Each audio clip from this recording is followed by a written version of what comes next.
A foolish consistency is the hobgoblin of little minds, adored by little statesmen and philosophers and divines. If a man does not keep pace with his companions, perhaps it is because he hears a different drummer. A different drummer. And now, coming to you from dead center on your dial, welcome to Risk Parity Radio, where we explore alternatives in asset allocations for the do-it-yourself investor. Broadcasting to you now from the comfort of his easy chair, here is your host, Frank Vasquez. Thank you, Mary, and welcome to Risk Parity Radio. If you are new here and wonder what we are talking about, you may wish to go back and listen to some of the foundational episodes for this program. Yeah, baby, yeah!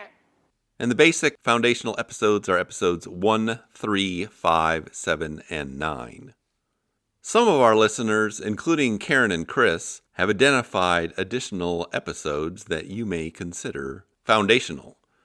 And those are episodes 12, 14, 16, 19, 21, 56, 82, and 184. And you probably should check those out too, because we have the finest podcast audience available. Top drawer. Really top drawer. Along with a host named after a hot dog. Lighten up, Francis. But now onward, episode 408. Today on Risk Parity Radio, we're just going to get back to doing what we do best here, which is answer your emails. Looks like I picked the wrong week to quit amphetamines. But before we get to that, I just want to say a very nice thing has happened to us, and wanted to thank the people involved. And that very nice thing is that Tyler at Portfolio Charts has put up the Golden Ratio portfolio on the sample portfolios there. And so you do not have to put it in on your own anymore. It's right there in the portfolio matrix and has its own page. And he also did a very nice write-up of it for Insights, the blog portion of the Portfolio Charts site. I will link to that in the show notes as well. But I really wanted to thank Tyler for doing that, and I also wanted to thank our listener Van, who I know was suggesting it to Tyler that he put that up there. And so it's very kind of both of you. And thank you for your support here. The best, Jerry. The best.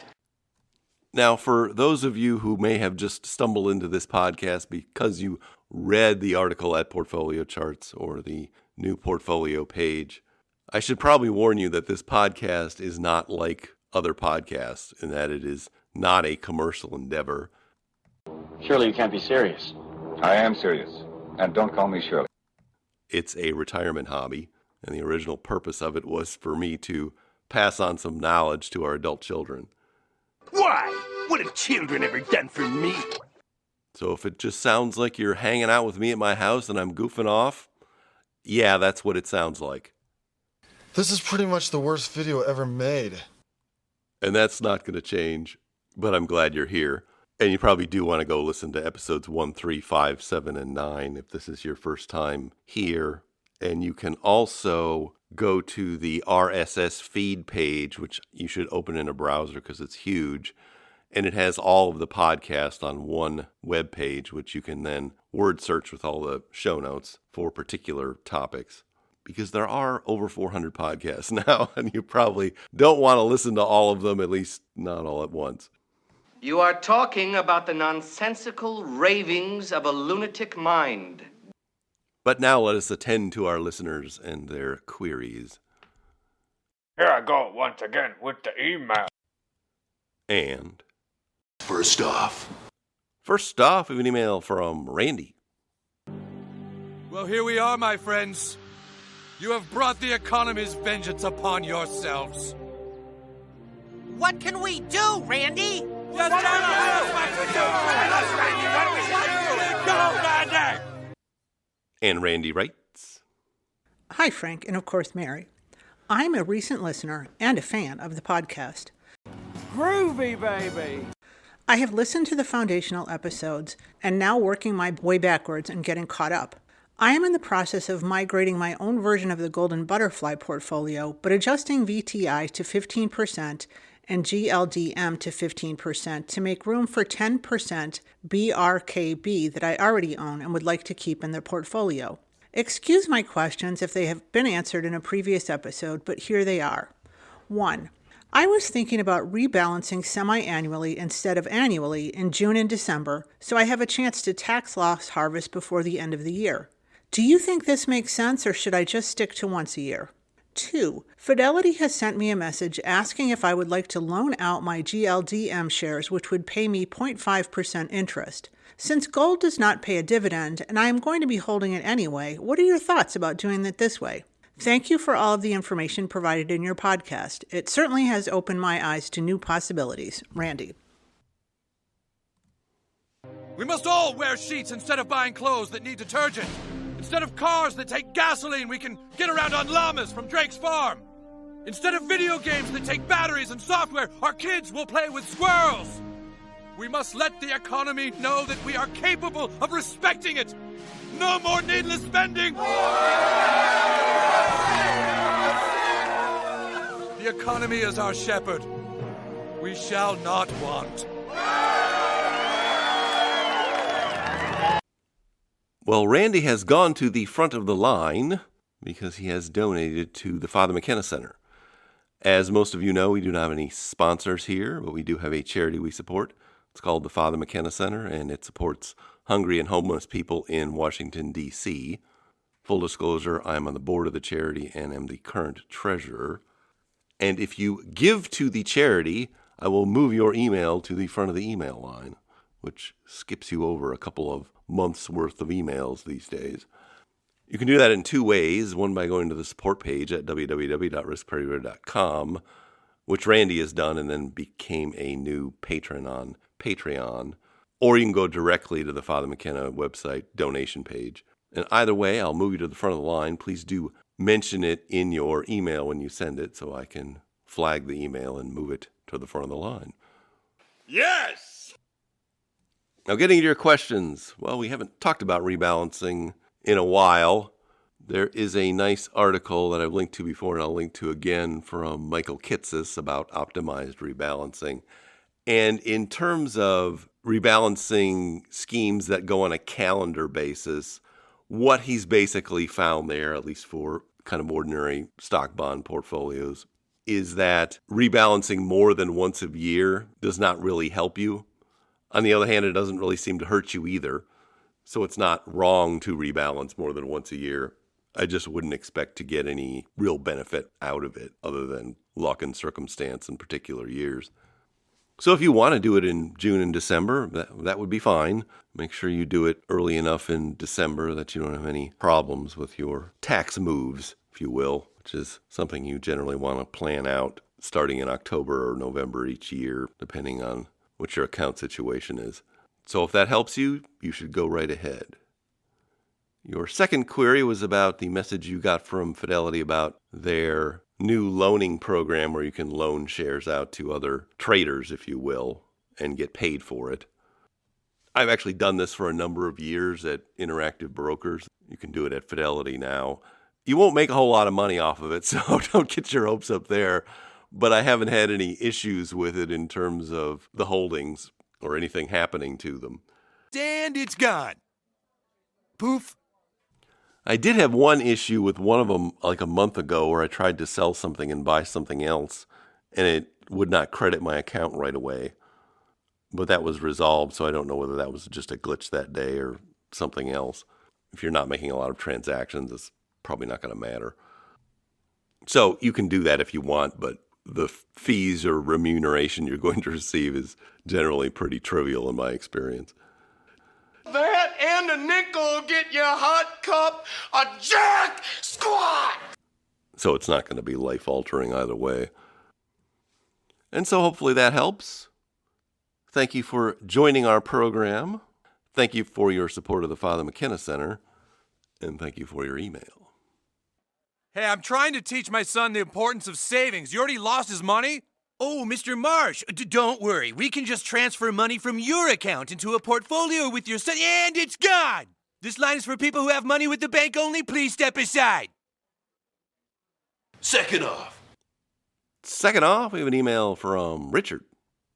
Yes! Oh, Richard, I'm so happy. Hold me. And Richard writes, Hi, Frank. Just listening to episode 395 where you answered a question regarding the growth/value positioning of VOO VTI on the Morningstar style box. And I wanted to bring to your attention that Morningstar appears to occasionally redefine the boxes according to current market weights. This was noted back in September 2024 on Bogleheads. Just something for people to be aware of when using the style box over there. Well, thank you for making us aware of this, Richard. I feel like I knew this in the past, but I'd forgotten it. But anyway, I will link to the link you provided in the show notes so people can check out this article. And I did then go over to Morningstar, and it actually will let you go back years to different years as to how it did its style boxes with the growth and value factors and the small and large cap factors. And so you can see how it's changed from one year to another. And I guess it does make sense that it would change some over time simply because the overall PE ratio of the market is changing over time and has tended to be going up since 1980, but not in a straight line. So in retrospect, I guess it's not that surprising they would have to do that. Anyway, thank you for bringing this to our attention. Thank you for the link, and thank you for your email. Don't run away from your feelings. Last off, we have an email from Jamie. Hey, Jim, baby, I see you brought up reinforcements. Well, I'm waiting for you, Jimmy boy. And Jamie writes, Hi, Frank. I have some questions about long-term treasury funds. Around 2020, I switched to a risk parity style portfolio to be ready for possible retirement in the next few years. I currently have about 20% allocation to long-term treasury funds, e.g. FNBGX. I have wanted to switch to a strips type extra long duration fund, e.g. GOVZ or ZROZ, for a few years now in order to open up some more space in my portfolio to allocate to other assets, but have held off for two reasons. First, I had an exchange with Tyler at Portfolio Chart some time back where he stated a personal preference to use bond funds that pay yields. While I respect his preference, it struck me as almost similar to a dividend versus total return debate. Are there reasons why that should matter in practice? In my mind, a 10% strips fund allocation should provide a similar return to a 15% long-term treasury fund. Second, with long-term treasuries being hammered in the past few years, it seems a bad time to sell my current long-term treasury fund only to buy a strips fund. That would be essentially locking in losses. I'm thinking that it would be best to wait for a flight to safety moment when long-term treasuries are up significantly before transitioning to a strips fund. Thoughts? Finally, as a point of possible interest to other listeners, Tyler provided some insights on how he models long-term treasury bonds, and be aware they may not track strips well. Thanks, Jamie. P.S. I included part of my exchange with Tyler below as additional context for you. The long-term bonds on the site track a laddered basket of bonds between 10 to 30 years. The ETF I use when data is available is TLT, which currently has a weighted average maturity of about 26 years. The duration is 18.5. And to fill in older years, I use my bond model that tracks a bond ladder with equal rungs between 10 to 30 years. That means the average maturity is closer to 20 years, but practically speaking, the performance difference between 20 years and 25 years isn't huge because of how yield curves flatten out with longer maturities. Importantly, though, I stick to bond funds that pay yields. You're correct that zero coupon funds are a bit of a different animal and are a lot more volatile, so I wouldn't assume that the site data tracks them particularly well. I can't immediately think of a way to tweak the tools to account for that, but I appreciate your question. I've been tinkering with a few ideas to help people model alternative data sources, so it's great to hear from people trying to push the tools beyond their limits. I'm giving her all she's got, Captain. If I push it any harder, the whole thing will blow. Well, as to these strips funds, I'm not sure we're all talking about the same thing here. Basically, there are three ETFs that you could buy that fulfill this role, and they're GOVZ, ZROZ, and EDV. Now, ZROZ and EDV have been around since around the time of the financial crisis, but GOVZ's only been around for about 5 or 6 years. However, GOVZ and ZROZ tend to follow the same kind of strips index. In my experience, they do tend to move at a rate of 1.5 times a TLT over a VGLT, at least with respect to GOVZ and ZROZ. They don't do it precisely, but it does track pretty well, all things considered. Now, EDV is a Vanguard fund that's on kind of a Vanguard propriety index and does not track as well, and for some reason also kicks out strange distributions in December that can be quite large, whereas the other two tend to just pay monthly dividends. And they do pay yields. I mean, you can look these up. They're paying like 4.6 or something like that right now. It is very similar to the yield that you're going to get on a VGLT or a TLT. So the main difference is when interest rates move, these strips funds tend to move at a rate of 1.5 times the move that you'll see in a VGLT or a TLT. So you can kind of use them as a form of leverage, as we do in the Optra portfolio, the last sample portfolio. Or you can also use them as I've used them for tax loss harvesting, because basically you just have to buy less of one of those than you were holding out of a VLGT or a TLT. That all being said, I mean, we can't say in the grand scheme of things that these have been around that long. Less than 20 years is not that long for the longest ones. And so it's true, we don't actually have any actual data that goes back into the 20th century. However, there is simulated data that you can find at Testfolio now, at least I think for ZROZ, and so that may be of use for some modeling purposes. Now, as to your second query, whether it's a bad time to sell long-term treasury and buy a strips fund, no, it's not really, but the issue is this. If you have a loss hanging there, then you want to use tax loss harvesting. And so whatever tax loss harvesting you're doing needs to be done in concert with whatever you're managing in the rest of your portfolio and considering what tax brackets you're actually in.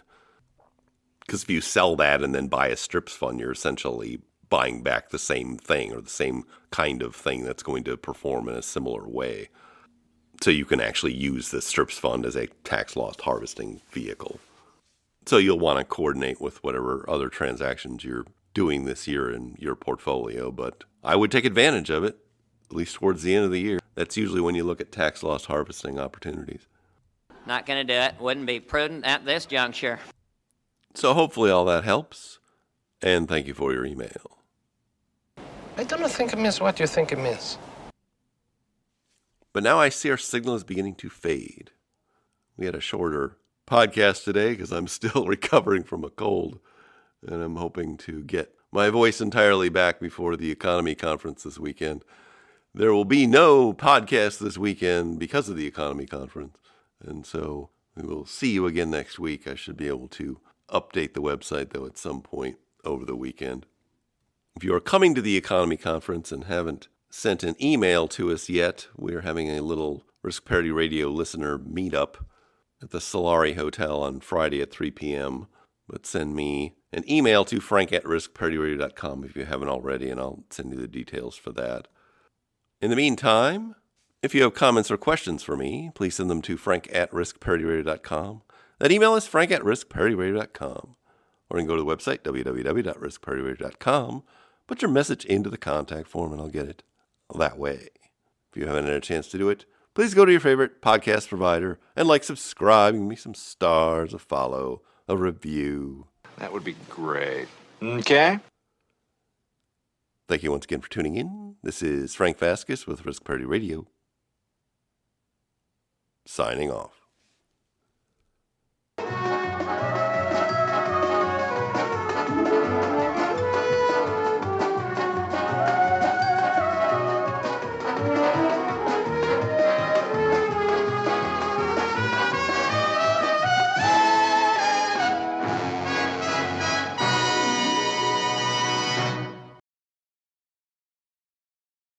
The The Risk Parity Radio Show is hosted by Frank Vasquez.